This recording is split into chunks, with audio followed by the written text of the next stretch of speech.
I know that some in our audience know the finer points of hockey. The Chris Johnston Show. We are your friends. The biggest stories, bringing you inside the game. What did you hear? The Chris Johnston Show. What is going on? Here's Chris with your host, Julian McKenzie. Part of the game. Christmas has come past, but I'm one of those dudes who likes to still celebrate Christmas through to the new year. Hopefully your Christmas was good, CJ.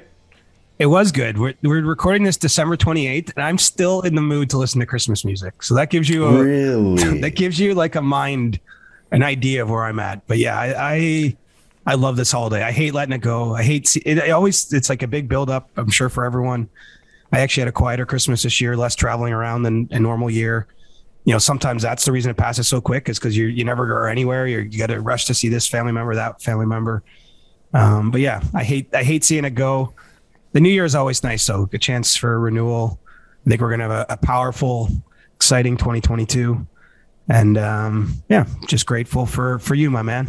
I'm grateful for you too. Like I mentioned off top, like I'm one of those people who I don't try to celebrate Christmas well before. You're not going to see me dance around to Christmas music in November, but there's something about that 2-week period where Christmas happens, then Boxing Day, and then you're going to New Year's, and you have those couple of days you're chilling, watching college football on New Year's Day. That's Christmas. That's the 2 weeks when you can just play all the Christmas music you want. I'm playing the Charlie Brown Christmas vinyl, you know what I'm saying? All the music off that. That's the mood. That's the vibe I'm going for the next few days. I'm wearing Santa pants. That's the vibe I'm on till January 2nd. I love that. And look, we're in this window. We're thankful for everyone who's bothering to listen to us during this, but you don't have to do anything right now. I realize some of you out there probably got to work, and I'm sorry for that. Your bosses should give you some slack. But I mean, Seriously. This is literally that 5 or 6 days, where you have total carte blanche to sleep in, spend the day on the couch, watch World Juniors if you want, or movies.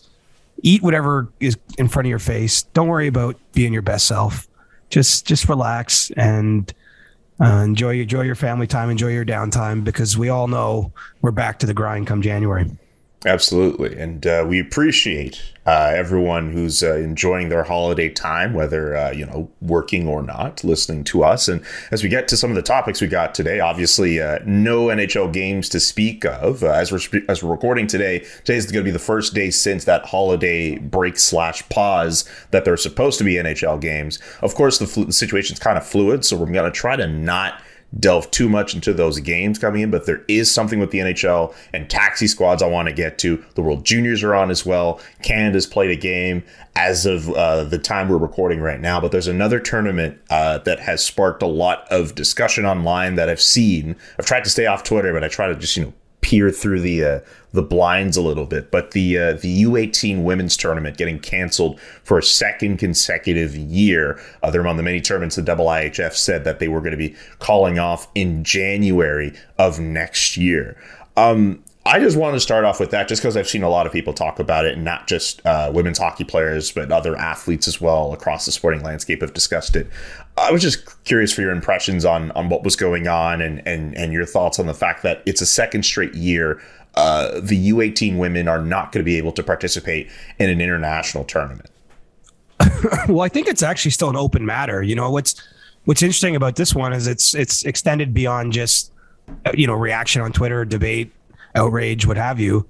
And the federations have actually picked up on this. I saw Pat Keller from USA Hockey had mentioned that their organization had reached out to IIHF.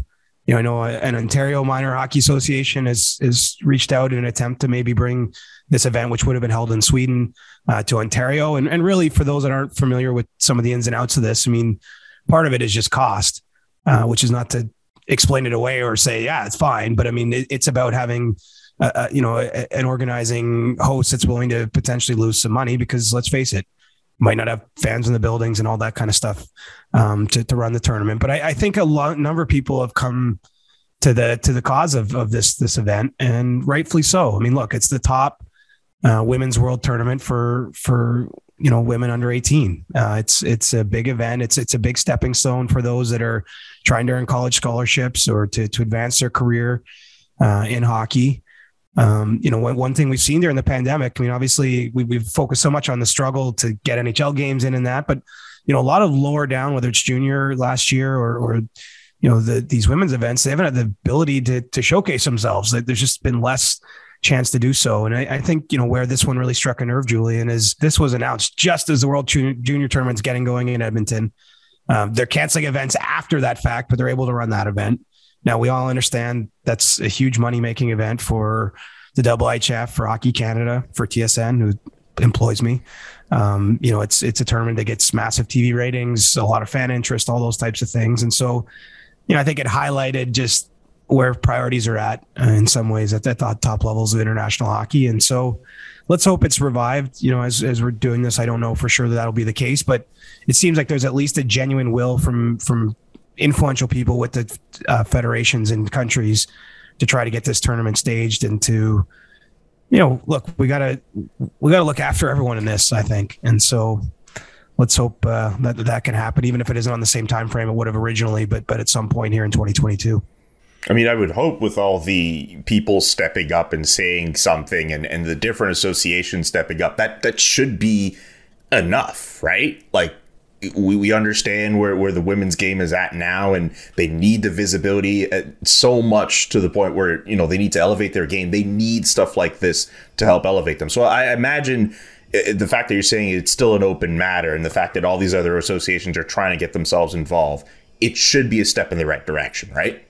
Yeah, it's more than I thought it would be, frankly. I mean, I expected, look, I remember a lot of the same voices that were chiming in on this when it was announced on Twitter were doing the same a year ago. It felt a little familiar, frankly, because this same thing happened last year on a similar time frame, just as the World Juniors was getting up and running in the bubble in Edmonton. So, the fact that it's gone beyond that is already encouraging, and you need somewhere to play, right? I mean, you can only practice so much, not to pull on the old Allen Iverson yarn, but like you do have to have competition. You're gearing up as an athlete for an event to perform your best. And as I say, I think that it's not just for future national team players. I mean, which of course we would expect some of the under 18 players go on to the senior national teams in time, but it's scholarships and other things that are on the line and important time in these girls' lives, as they get towards the end of their high school age. So, I do feel some optimism that something will get done here. And, you had the men's tournament last year, the men's under 18 went off in Texas on a different time frame than it was supposed to. I mean, I think that we've learned, if anything, during the pandemic, there's a way to make things happen if there's a real will there. And I sense the will, and that's probably what's most important. I sense the will, and I hope it actually happens. The U18 tournament should be playing. If we're able to find a way to make the U20 men's tournament play, I understand the money driver that it is.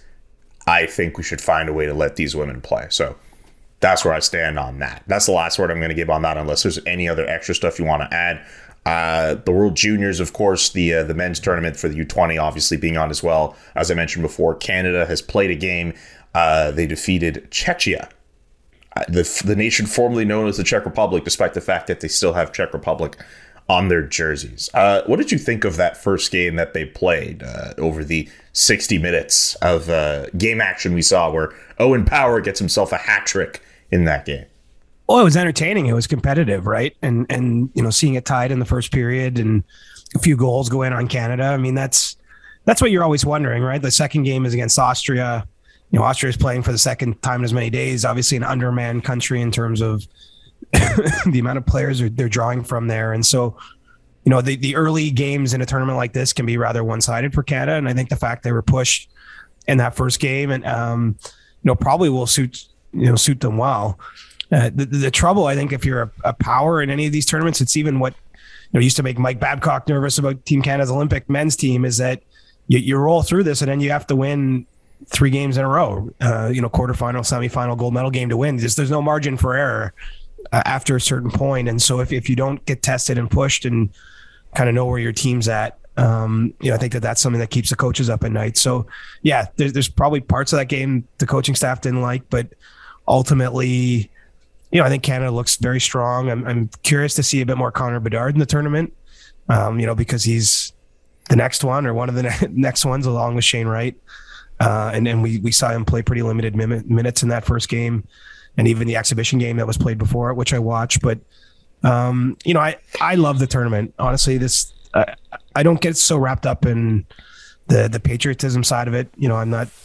I'm Canadian. It'd be nice if the Canadian guys won. I'm not hiding that fact, but for me, it's just nice to see these top players right before their NHL careers begin and get a feel for who they are. I think TSN does a nice job with the Canadian players at telling some of their stories. And my man Mark Masters is out there pounding the pavement, covering this team every day. What a guy! I don't know if you saw his Christmas Carol bit with the Caden Gooley, right? Caden Gooley. Like, what a good sport in Caden Gooley is to walk around the hotel with Mark and get his teammates to sing Christmas carols and give them James Duthie and Mark Masters signed memorabilia for doing so. So, I think if this tournament's viewed the right way, it's a lot of fun. It's obviously a great chance for the players to get a little more profile than they ever would at this stage of their life. And I think it's going to be a hell of a tournament. Honestly, I've been enjoying the first couple of days. I even watched, I guess it was Germany, Czechia a bit last night. So I'm one of these ones, especially because I've just been hanging close to home. Throw it on all day and just kind of keep an eye on all the games. I was about to say, I just want to focus on the patriotism part of this, because I was watching that Canada-Czechia game, and if you didn't know that TSN obviously has the scope on Canadian players and focuses on them, you would have never guessed, because I just find they just do such a great job, obviously, of presenting the tournament, but always just making it seem as if they're not homers for Team Canada. Like, I just love hearing Gord and Ray go at it, and also hearing James, and I feel like I'm first naming these guys like I actually work with them, but you know what I'm saying? Yeah. Like, I work with them, so that's you're only 1 degree removed. I mean, yeah, technically. But yeah, you guys do an excellent job of presenting the tournament and being as like down the middle as you can. So I totally see where you're coming. It checks out to me that you would enter these tournaments and be like, hey man, you're just in it for the pageantry for everybody, but not necessarily just being a homer for Team Canada. Well, look, I think it starts with Ray and Gord. I mean, they provide the sound to the story, and those guys have covered like numerous. I think Gord said this was his 27th World Junior. I might have saw on Twitter. That's insane. Something in that ballpark. If it's not exactly 27, it's definitely more than 25. Him and Ray do the World Championships every year. Like, they're very familiar with international hockey. I mean, Julian, one of the cool things in my career is as I covered 7 World Hockey Championships back in the days, and I worked for the Canadian Press, and like, when you get the chance to go to Europe and cover an international tournament, you get a different flavor for, I think, what your idea of the hockey world is. Because obviously, the culture around hockey is different in Finland and Sweden. Both places I went to a tournament. I was in Latvia 1 year for a tournament. It's just cool you get sort of a broader picture, and you're there. It just gives you a different view of things. And I think Gord and Ray have that. I mean, they're familiar with the players. They're familiar with all these countries. They know the national team coaches for the countries. I think it makes them not homerish, if you know what I'm saying, because they have a world view. They've literally been to games all over the world and understand what it means in certain places. And so I think that helps explain. I mean, it's obviously people behind the scenes too that, are doing the same things that put them in a position to succeed too. But I think that they really set the tone for that coverage, and I don't find it that biased. I mean, obviously they focus a little bit more on telling stories of the Canadian players. I think that it's natural. Canadian audience is interested in that, but it's not all chest thumping, I guess. And I think if Canada gets to a point they don't play well in this tournament, I think they'll call them out on it, right? I mean, it's not all just trying to find the good there. So, it's going to be fun to watch this thing play out and ramp up. And, see if we get another Canada-Russia game like we did in the exhibition. Put Bedard against Michkov. Yes. The two top picks for 2023, 2 top prospects. I think this tournament always delivers. There's going to be some wild game that's like 6-5 with lead changes and all that kind of stuff. And so I'll be watching right through. So Canada's winning the tournament. Are you going to predict that? You going to let us know? Prediction time? I don't have anyone else that I feel strongly enough to say they're going to win. So sure, Canada's going to avenge that loss in the final last year to the US. Sweden hasn't won in a long time. 2012, I believe, was the last time Sweden won. And it's funny because they never lose a game until it gets to the knockout rounds. That's true. They're the team that's never lost like a pre-knockout round game in like years, right? Like 10 years, like something it's crazy. Ridiculous, yeah. And yet they haven't found a way to win the tournament. So yeah, I actually have an old work associate, a guy named Linus Hugoson, who I used to do work for in Sweden. He's actually with the Swedish team. So it's not Canada. I'd like to see him win just because he's an old friend and he's part of their delegation in Red Deer right now. I saw him posting it was like minus 35 there yesterday. So they're enduring a real harsh Western Canadian winter to play that tournament out in Red Deer at the moment. There was a ref before a game involving Finland who dropped the puck. Is like, who called for a minus 40 game? Like, I think that's the same guy from last year who was making some of those same jokes before the first puck drop. So that was pretty funny to see. What work were you doing in Sweden? He used to run a pro hockey magazine, and I would freelance stories for him that he would translate then into the various European languages. I think it was printed in multiple languages, but I don't know, just years ago. And he was good. It was a time in my life I could use the extra money and wrote lots of features for him. And, obviously just have kept in touch a little bit. And we've actually never met in person, oddly enough. But wow. He was actually on the bench last year. I don't know if you remember, Sweden got hit with a bunch of COVID cases. Right. Including losing a coach or two. And he was on the bench. Like, it was surreal. I like screen grabbed it on my TV and tweeted it out. And like a long way from editing my stories to being on the bench for Sweden at the World Juniors. So a meteoric rise for Mr. Hugoson. That's really funny. So we've gone through the U18 tournament, the World Juniors, obviously on as they are. By the way, just going to take this time to promote the fact that Game Over International, Andrew Berkshire, tonight, hosting another episode off of the Canada-Austria game. And because he's doing that, the Canadians game, the Game Over Montreal, will be hosted by yours truly, actually. So I'm stepping out of the bullpen. I'm stepping in for Berkshire tonight. So on SDPN's YouTube channel, we're going to have those two streams running at the same time. And if you want to know more, if you want to watch a post-game show about the Canada game over Austria, check out Andrew Berkshire. If you want to see the Canadians play against Tampa, provided the game is still on, obviously with the fluid situation going on with COVID, I'll be talking about that with Omar, Tic Tac Tomar from the Dangle Navy, and Paul Campbell, who is known as Way to Go Paul on Twitter. So just a little quick promo break in the middle of all of our jibber jabber here on the Chris Johnston Show. Speaking of the NHL, taxi squads are coming back on top of all the postponed games. We had those last year. Well, last season. We're still in 2021. This is all 2021. I was just curious, like, in terms of the taxi squads and the way they're being deployed this year for players, how different is the NHL going to set it up compared to what they had last year? Well, there's one key difference, and that's to be on the taxi squad, you have to have played fewer than 25% of the NHL games this season. And so given that we're basically 30 games in, give or take, for each team, you're talking about AHL players essentially having to be put onto that taxi squad. And the reason that's significant is what we saw a lot of teams do last year is they would move players back and forth. Say if you had a guy on an entry-level deal who didn't need waivers, on a practice day, you could slide into the taxi squad and you could accrue cap space in it to simplify it for everyone. Yes. And you're not going to have that happening now. It's not the league was quite clear in the memo it sent out.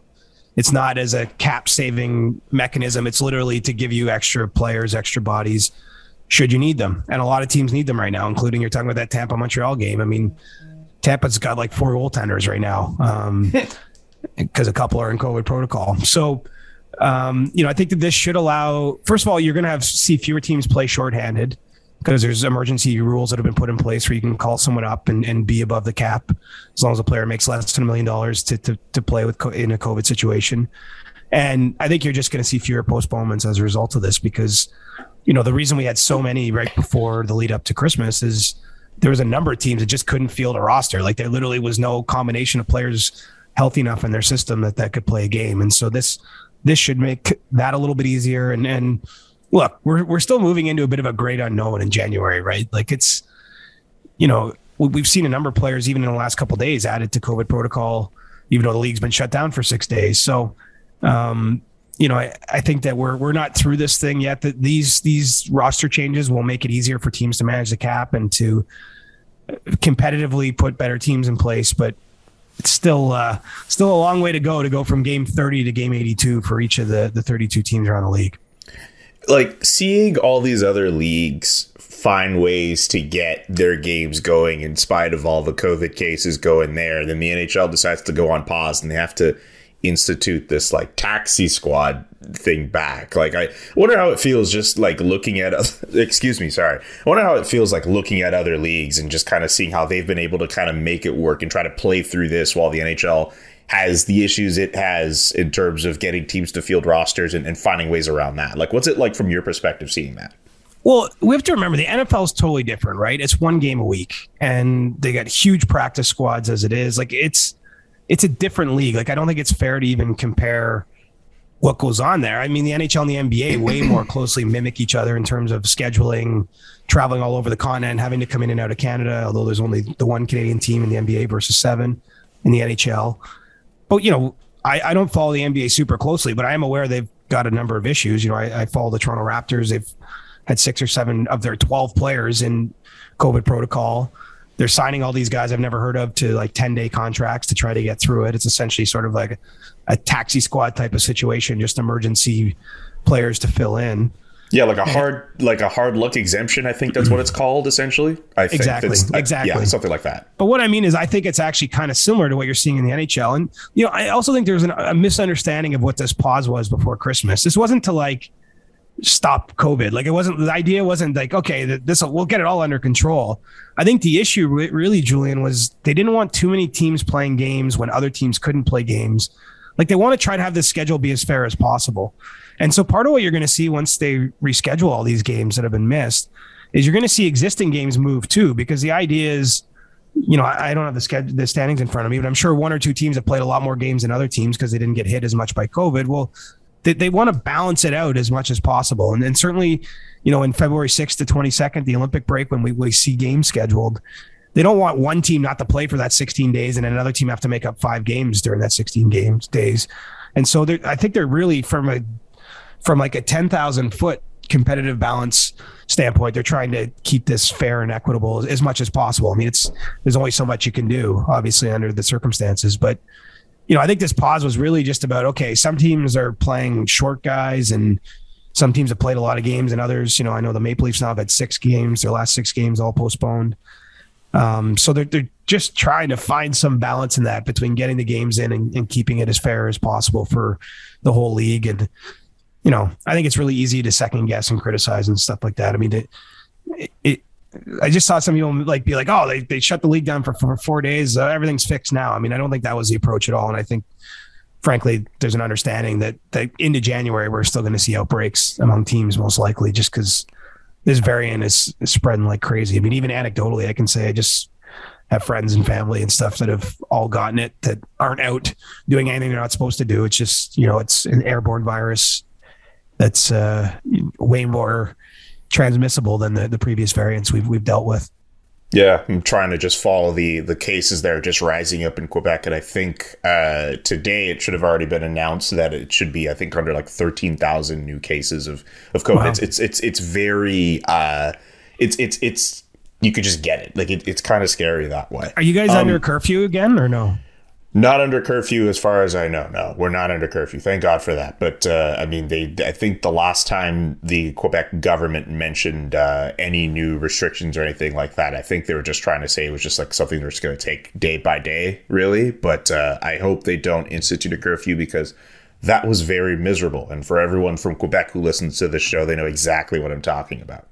There was one particular taxi squad quirk I noticed in a report kind of flying around. I think Frank Saravalli was mentioning it, that like benefits and stipends for people on the taxi squad essentially would be coming from like the NHL PAs, like I guess kind of like their fund or whatever. And like someone actually was trying to ask it as an Ask CJ question, like why would players agree to something like this? Was this something you noticed in the memo sent out to players? Is this something that's peculiar to what was? Is it different from last year? I was just curious about that particular quirk of the taxi squads.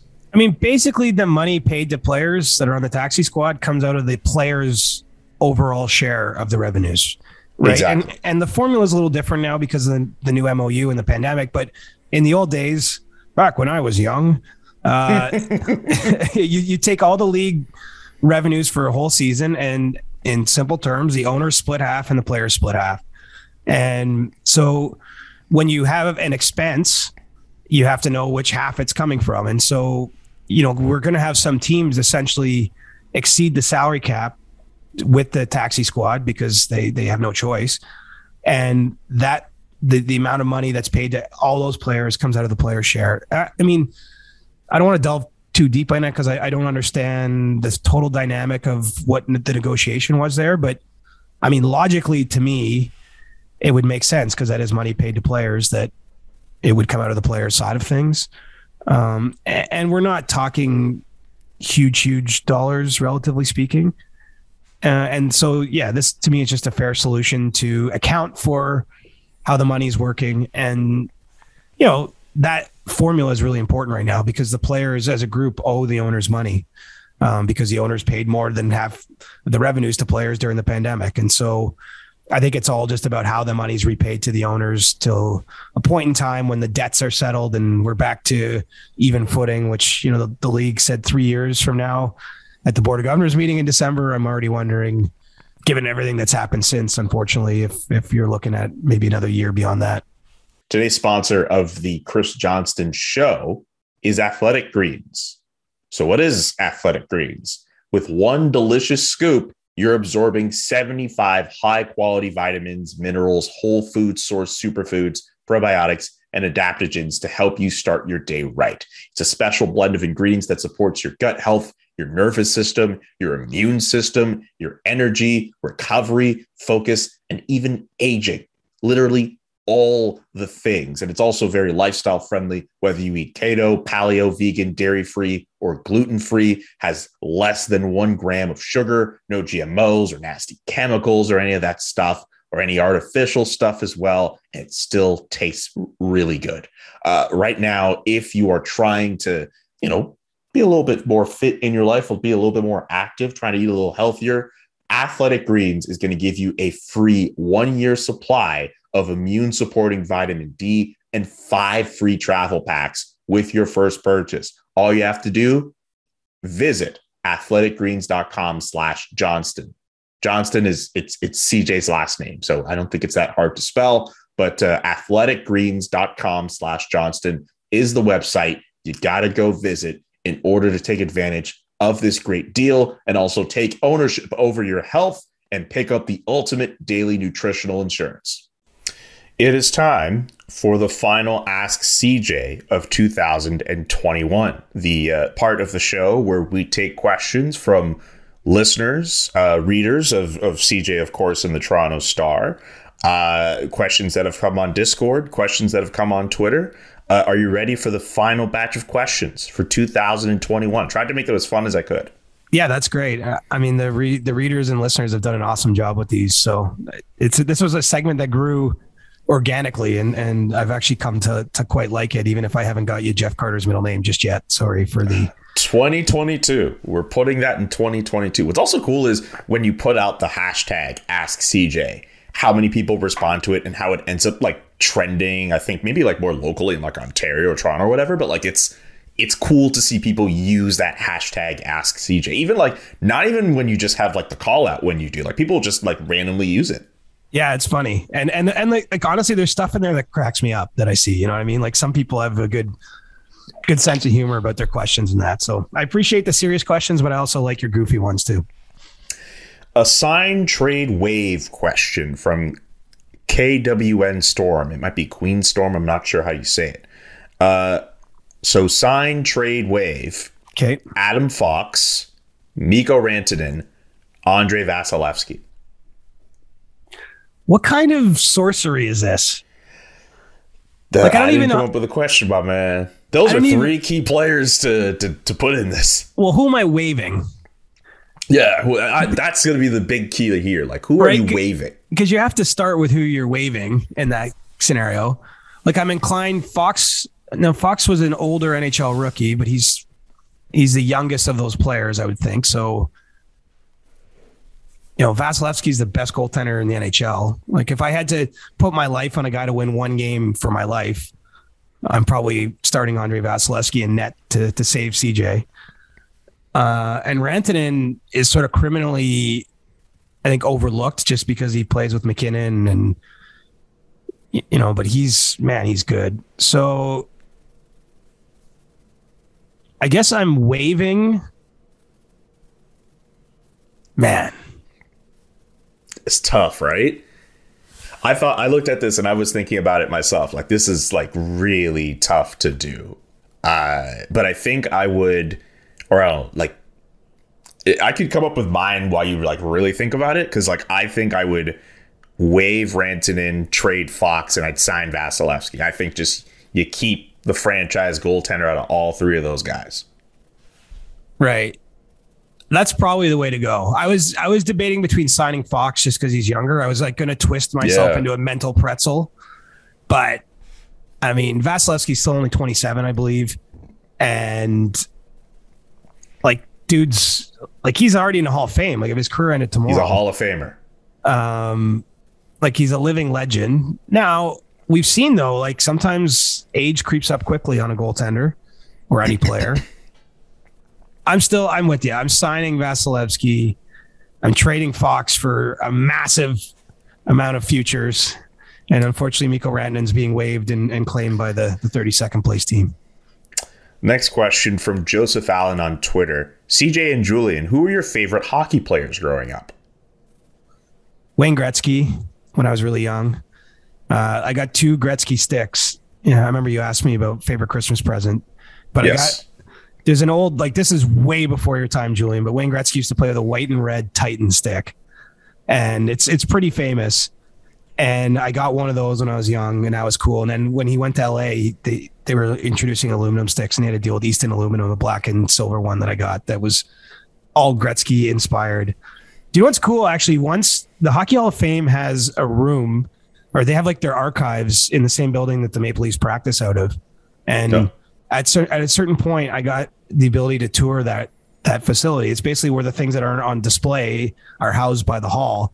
And we walk into this boardroom, and there was like 50 of those white and red Titan sticks, like actually 50 of them. And they were all for various Wayne Gretzky milestones, like whatever, 200th assist or 300th goal, all that stuff. And I was like, oh my God, this is blowing my mind. That's so cool. It was awesome. It was really cool just to see everything that's not on display, right? Obviously, they have a lot of stuff. There's only so much, display space in their downtown Toronto hall. So that was really cool to see all the Gretzky stuff just like lying around the office, essentially, because there's so many milestones that he had. And I was a big Doug Gilmour fan when after he got traded to Toronto and they had 2 long playoff runs. He was my other guy as a kid, to the point that, and this is safe to tell now because I'm embarrassed to say it, but like when I wanted to be a hockey journalist naturally, like my whole life. And so, especially when I was young and first got to do it, I was very mindful not to be a fan. Like when I was around, I was very trying to play a reporter on TV because like I hadn't earned any credibility yet, right? But like I was very mindful of how anything would be viewed. But there was one time I was in the Leafs press box for a game, and I walked around like kind of a corner, and there was Doug Gilmour. He was doing some work for the team. This is going way back, early 2000s. And literally my throat, like my heart hit my throat. Like I nearly fell over. It's just like actually seeing like one of your boyhood heroes in person. Like the funny part is anyone who's become a famous hockey player since I've been a journalist, like you don't see them the way a kid sees them, right? Like first of all, in some cases you get to know them. So you sort of know them as people, or even just casually to say hi. And then, you're getting older. Like I don't worship athletes in any sport the way I did when I was a little kid, like just being obsessed with these games. And so Doug Gilmour was like the last one that could make me feel something. And I remember that time in the Air Canada Center press box. I'm like, oh, you idiot. Like you're trying to be all professional and you still can't like walk by another person without, I nearly went into the fetal position. I was so excited / nervous. So, and we didn't even talk or anything. Like that was a funny thing. Like I just saw him. You just shook to my core. Now the good news is I'm so old, none of that can happen anymore. But those are my 2 guys. Gretzky and Gilmour were my 2 favorite players as a kid. Okay, question here. Those sticks you were mentioning, did you use either of them to score 3 goals in 21 seconds as a youngin? I did not. I owned both of those sticks before that 3 goals in 21 second milestone. But I have no, other than we have the newspaper article and they made like an award for me at the banquet, like the end of the year banquet. I have like a trophy from that. I have no memorabilia from that. I mean, look at it. It was game in Coburg in like 1993. So yeah, but it's a claim to fame. All right, but my point is like I don't have the pucks or the stick or anything from that time. Okay. Players I liked growing up. Joe Sakic was one of the first ones I remember like being a fan of. Joe just seeing Sakic. Exactly. Yeah. I love the Bob Cole call at his goal in the 2002 Olympic final. Gio Sakic. Sakic. That's gotta be it. Yes. Bob Sakic Cole, and Iginla were ridiculous in that gold medal game. Man. Oh my God. Jerome Iginla also on that list as well. Amazing dude. So Sakic, Iginla, Luc Robitaille, big Luc Robitaille fan. Really? A couple years ago, at Concordia every year they have this sports marketing conference where they get people from all these different sports people working in management to like go to this conference and be a part of these panels. And almost every year they ask me to like host like a few, like one of them every year. So I've gotten to be on these panels, all these people from all these different leagues. And I had been doing it so long that like this one year, they're just like, man, like this is a really big special year for us. We really appreciate the work that you do. You get to pick which one you get to host. And I just saw this one that had Luc Robitaille on it. And I was like, that's the one I want. So there's just like it was a one-on-one with me and Luc Robitaille. And that's my profile picture on Facebook. It's like one of it is a moment in my life I will treasure forever because Luc Robitaille, one of the greatest scoring left wingers in NHL history, and just to be in the same room as him and just ask him questions. I don't even remember what I talked to him about the entire time, but it was just, that's something that I will treasure for the rest of my life. That was super sick. It's funny, like the minds of kids, it's actually hilarious. Like I think I told you I have a nephew, Henry, who is like really ragging on my dad. He cheers against the Leafs really aggressively when my dad's there because my dad's a Leafs fan. And Henry lives in Ottawa. His dad's an Ottawa Senators like season ticket holder, shares in his season tickets, like a huge Senators fan. And for Christmas, he gives me his hockey card, right? And on the back, there's, like height, 3'5", weight, 50 pounds. And then it says favorite team, Edmonton Oilers. And I'm like, since when do you love the Edmonton Oilers? But it's because he loves McDavid and like, it's just cool, like how kids' minds work. Like he's figured out like McDavid's the best player. I'm going to back his team, even if I live in Ottawa and probably he's never watched a game. But it's immortalized on this hockey card. He's now an Oilers fan, at least until some better player comes and plays for another team.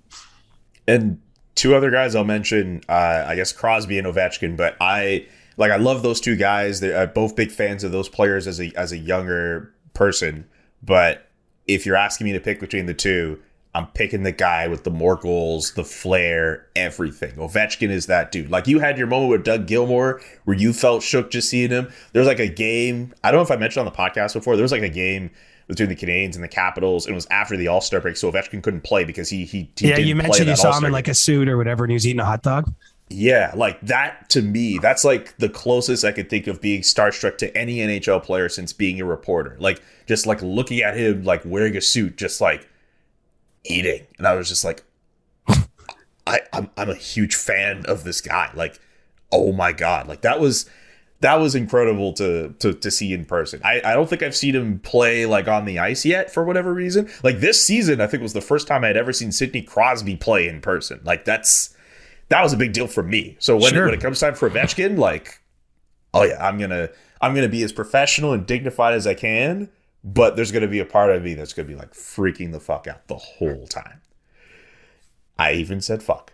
Next question. This is from Turbo Crab 94. I've already asked this on the SDP, but I also want to hear CJ and Julian's thoughts on this. What is a player considered a veteran?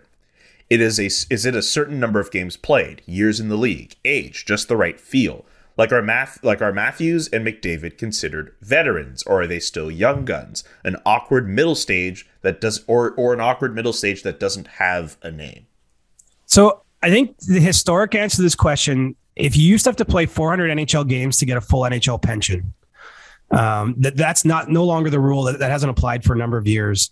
But I'm guessing that was kind of the unofficial mark back in the day of when you crossed to being a veteran. It's like, okay, you've kind of had a full career in terms of, getting all your benefits.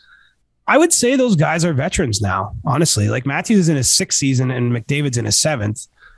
I hope that they both have longevity and health and all those things, but they're probably playing 15 years. Like they're both almost at a halfway point of what a career will probably be in terms of time. Again, maybe they'll surprise us. Maybe one of them will be Joe Thornton and play 22 seasons, but 15 years is a long, successful NHL career. And so the fact that they're at 6 and 7, I think that they're veterans, but I don't have a hard and fast rule. And it's a good question because we both write, Julian, and sometimes when you're writing a story, you might refer to someone as a veteran player. But I don't really scrutinize. It's almost like it's a feeling, right? It's like yes or no. Are they a veteran? It's just like, do you have that sense they've been around long enough to get that? But I don't know that there's an exact cutoff. So I'm going to say 400 games is an unofficial historic mark. Has McDavid played 400 games? Off the top of my head, I feel like he's dangerously close if he hasn't already passed it. Because that's also a guy who, remember, he missed like a good chunk of games because he had a significant injury like early on in his career, right? Like he's right. Like I wonder, like how much does that play into determining whether someone's a veteran or not? Like he's at 436, so he technically would count. So Austin Matthews would be like a little short of that, right? Yeah, 361. So if Austin plays the rest of the season, he'll hit 400 before the end of the year. Okay, so both of those. So Connor, according to this unofficial rule, is a veteran. Austin Matthews is still a handful of games away from that. Oh, that's a pretty interesting question. This one is from McDrew. This one's a little bit multi-layered. He tried to ask like 4 or 5 questions in one go. All right, I'll just take the one part of it I want to answer and ignore the rest. Okay, cool. So I'm just going to read it out. I know, it's fine.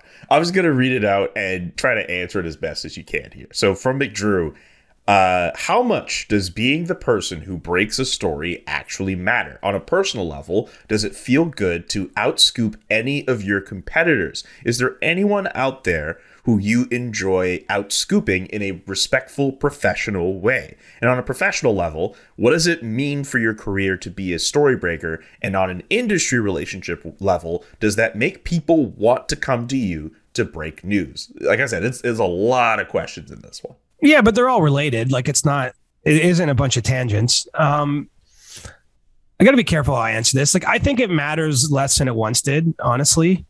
There was a time with pre-social media, right? You could actually, a newspaper reporter could break a story in his paper and then the next paper can't really answer for a day.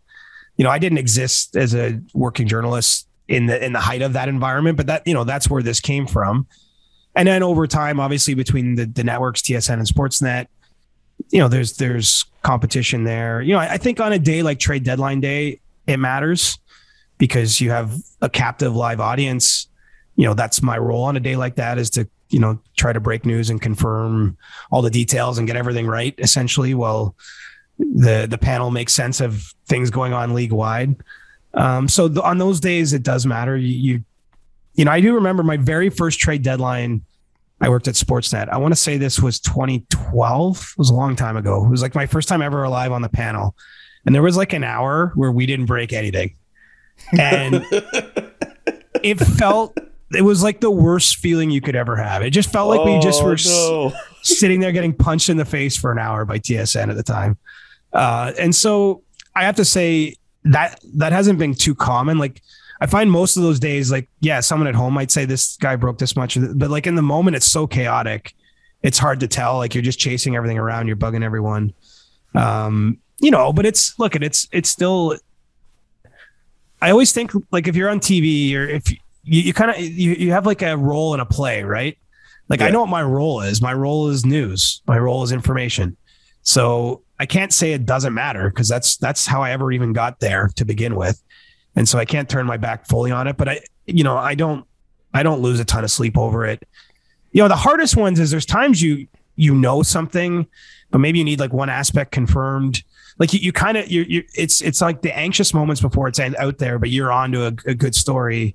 And then someone from one of the other networks or whatever tweets it out or beats you to it. Like that's where it's frustrating. It's like it's almost like you have the ball on the 1 yard line to make a football reference, but you can't just quite get across the goal line and you take a big hit at the one from Elliot Friedman or whoever it is. So, once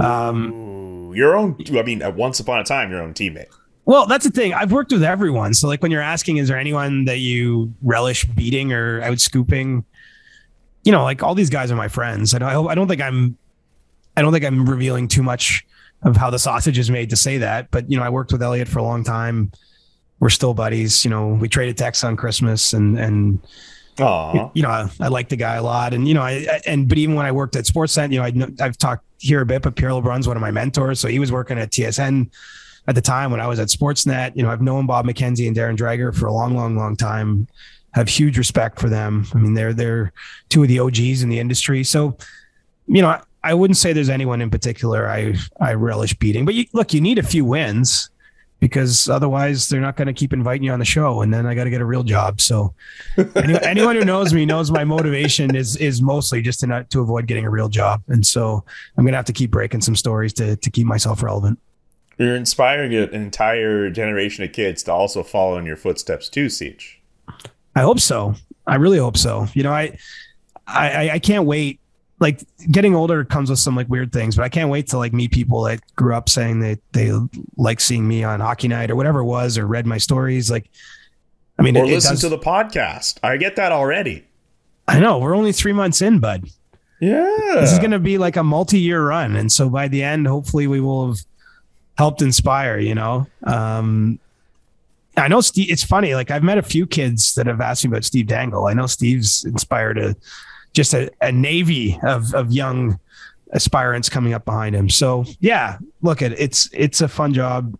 That stuff I used to get way more stressed out about than now. I do think because information travels so freely, it's a little less important, but look, it'd be nice to break a big story right now. I'd love it. If you got any scoops for me, send them along. I was about to say the same thing to you, but you know what? You're the guy with the scoops. On the subject of Steve, I'm sorry to Acting the Fulemin because last week we referenced Mark Donk and Buzz Flibbit, and we said that was something Steve came up with. It was actually on Twitter. They go by the handle Acting the Fulemin. I'm saying his name right. He's referencing a former Leafs player, Fulemin. Yeah, Nikolai Kulemin. Oh, okay. Yes, would be the play on the name there. Okay, so clearly the non-Toronto guy did not understand the reference, and also did not understand it wasn't Steve who came up with Mark Donk and Buzz Flibbit. You're in a great spot where you're Steve, where it's just like if anything funny ever once happened, everyone just thinks you did it. Like Steve didn't have anything to do with that, but like we're just out here giving him credit, giving him flowers, and we're disrespecting Acting the Fulemin. We're sorry, bud. Yeah. Sorry, bud. Just had to make that clear. Okay, I got two more for you. Okay. From K-Town. Another tight 30-minute episode we've reeled off here. Oh, absolutely. I mean, come on. Wait till you see the next episode we do to end off 2021. That is definitely not going to be 30 minutes. K-Town 2272. Where do Owen Power, Oscar Mayer, I know a lot of people want to say Oscar Meyer, but I believe it's Oscar Mayer, and Ivan sit on your World Junior Championship name power rankings? Ivan's number one. I like simplicity. Ivan. Oh my God. Oscar Mayer, number 2, and I know Owen Power, number 3. Yeah, I'll take that. Yeah, that's pretty good. Yeah, but Ivan, that's an all-timer, bro. Like I think someone said it's only 2 Ivans, though. I know that there was a graphic going around where there's 3 Ivans. No, but Gord Miller apparently during the broadcast was saying, you know what his middle name is? It's Ivan. So it's real. Like it generally is Ivan. His middle name is, according to Gord Miller, Ivan. So the graphic that shows Ivan is actually like legit. Well, I'm not contesting Gord Miller's info because I know he goes deep on this stuff. So Ivan. To our last one. This was originally directed to me, but I'm opening it up to both of us here from Night Shift Cthulhu. So how's your experience with the Discord server? I want to really know how you feel about the chaos. I didn't hold up my promise and go in during the holidays. It's still holiday time. You still have time. I do. I like it. I'm still not totally sure what I'm supposed to be doing there when I'm there, but I just think it's awesome. There's a community of people that love hockey, love each other, love what we're doing, love the SDPN vibe. So, I mean, it's great. But, then they ask me if I want pickles on my sandwich or whatever. I'm telling you, man, it's a very fun time. It's a very vibrant community. It's very diverse as well in terms of the different personalities you come across in there. But yeah, when you come across stuff with pickles, you just kind of like, as someone who doesn't hang out on Discord a lot, you're like, what? Right. Well, I just don't know what if I'm supposed to be honest or what. But I just go in there and take the questions. Be honest, man. They're fun though. There are a lot of people who just enjoy hockey and they enjoy anything SDPN. On Monday night, I got to play there's this game called Quiplash, where essentially you get all these like prompts and you're trying to like write in like funny answers. It's kind of like, it's a bit like Cards Against Humanity. And I was playing with some of the people on a voice chat Discord, on the SDPN Discord, and I actually won. It was actually really fun playing with them and getting to make so you've just brought the story up to talk about your success. I see. No, I see how it is. I was trying to just, prop up the Discord, but you're right. It did kind of come across that way. You're right. I have to be mindful of that. But yeah, they're fun. They're great people. They're great. And if you listening or watching our podcast want to get in on all the fun, join the SDPN on Discord, because it's growing. It's growing. It's a bit chaotic at times, but it's seriously a really good time. And you should totally do it. Thank you to everyone who sent us questions. CJ, thank you as always for just being you and having the show and your name on the grand marquee and all that. And thank you everyone who's been listening to the show and watching the show. We have one more episode to end off 2021. And CJ, I have to admit, halfway through this show, I came up with an idea for us to end 2021, and everyone will get to hear it on Thursday when we do. As I say, throw it in the group chat. Don't reveal it just here, but throw in the group chat. No. You, Jesse Blake, Adam Wild, we'll workshop it and see if it stands up. Oh, I think it'll stand. I think it'll stand. I'm pretty confident in this idea working out for everybody. Before I sign off here officially, subscribe to the YouTube page, subscribe to wherever you listen to podcasts, check out all the other great content on the SDPN network. Again, check out Game Over with Andrew Berkshire on the international feed for the World Junior game tonight. And also, I will be filling in for Berkshire on the Canadians feed later on tonight. You can watch both of those on YouTube and listen to those podcasts after the fact. For Siege, I'm Julian saying so long and peace. See you Thursday. The Chris Johnston Show. Inside the game, twice a week. Follow Chris on Twitter @ReporterChris. And follow Julian McKenzie @JK McKenzie.